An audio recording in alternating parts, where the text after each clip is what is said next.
Et on se retrouve avec mon petit chouchou du tournoi, Aaron, qui vient de sortir une grosse performance en demi-finale. Comment tu te sens un petit peu là après cette rencontre à froid?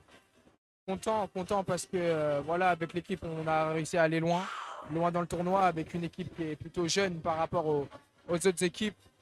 Et voilà, le match de ce soir, il reflète vraiment tous les efforts qu'on a fournis pour arriver jusqu'ici et on est récompensé en allant en finale. Et maintenant, bah, il reste le job à faire demain et espérer pouvoir avoir la première place pour demain. Ouais, demain il y aura la grosse finale. On a justement la deuxième demi-finale là qui est en train de se dérouler. On verra qui sera votre adversaire. Mais en tout cas, ouais, un tournoi intensif aussi. Il va falloir beaucoup de récupération après là. Ouais, beaucoup, parce que déjà le championnat, nous, à part en U18, il est très compact. Et le fait de rajouter des tournois, il y a la Coupe de France aussi.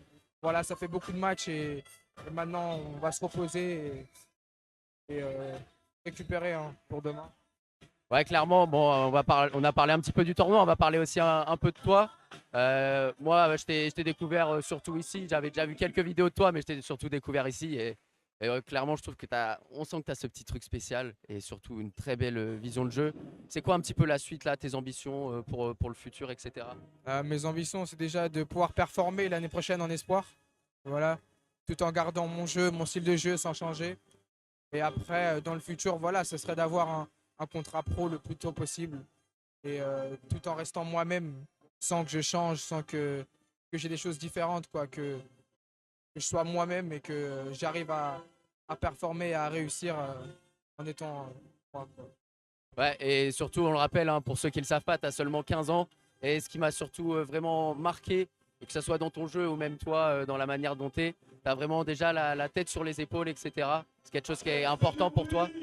C'est important et puis mes parents m'ont beaucoup aidé. Et voilà, quand j'étais petit, j'étais surclassé, donc voilà, un peu foufou. Et mes parents m'ont toujours remis dans le droit chemin pour me dire que rien n'est acquis quand tu as 10 ans et que les vraies choses, elles se font bah, quand on arrive dans vraiment le haut niveau. Et pour l'instant, voilà, j'ai rien vraiment prouvé.